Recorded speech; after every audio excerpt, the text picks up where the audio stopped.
Hello တာတို့သမီးတို့အားလုံးမင်္ဂလာပါဒီနေ့တာတို့သမီးတို့ကိုဦးပြောပြမယ့်ပုံပြင်လေးကတော့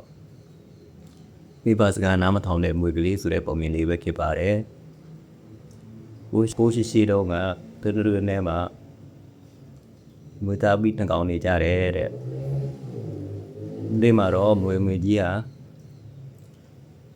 အစာရထွက်ဖို့သွားမယ်ဆိုတော့သူသားလေးကိုမှာခဲ့တယ်တဲ့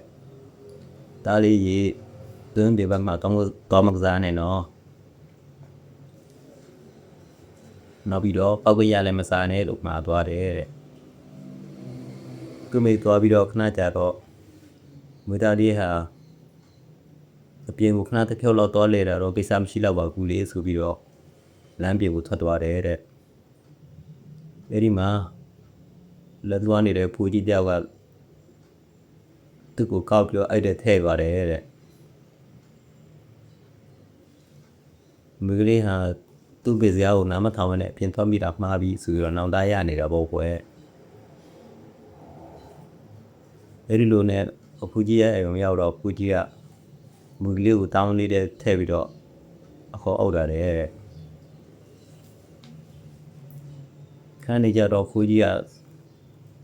တောင်းလေးကိုမွေကလေးစားဖို့ကြွက်ကလေးအောင်ပစ်ထည့်လာပေးတယ်တဲ့မွေကလေးကလည်းကြွက်ကလေးကိုတွေ့တာနဲ့ဆာနဲ့စားပစ်လိုက်မို့ကွယ်ဒါပေမဲ့သူ့မိပြောတဲ့ပောက်ကရမစားနဲ့ဆိုတဲ့စကားကိုနားကြားရအောင်ပြီးတော့ကြွက်ကလေးကိုမစားပဲလှုပ်ပစ်လိုက်တယ်ကြွက်ကလေးကလည်းအထဲကိုရောက်တာနဲ့ဟိုပြေးနဲ့ပြေးထွက်ဖို့အပေါက်ကိုရှာတော့ကွယ်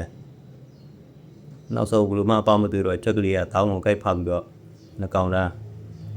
ဝုံမြောင်ဝန်တာနဲ့အပြင်ကိုထပ်ပြေးသွားကြတယ်တဲ့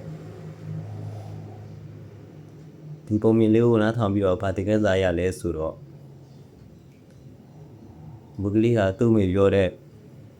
ပြင်မထွက်နဲ့ဆိုတဲ့စကားကိုနားမထောင်ပြီးလို့ဘူးကြီးဖမ်းတာခံလိုက်ရတယ်ဒါပေမဲ့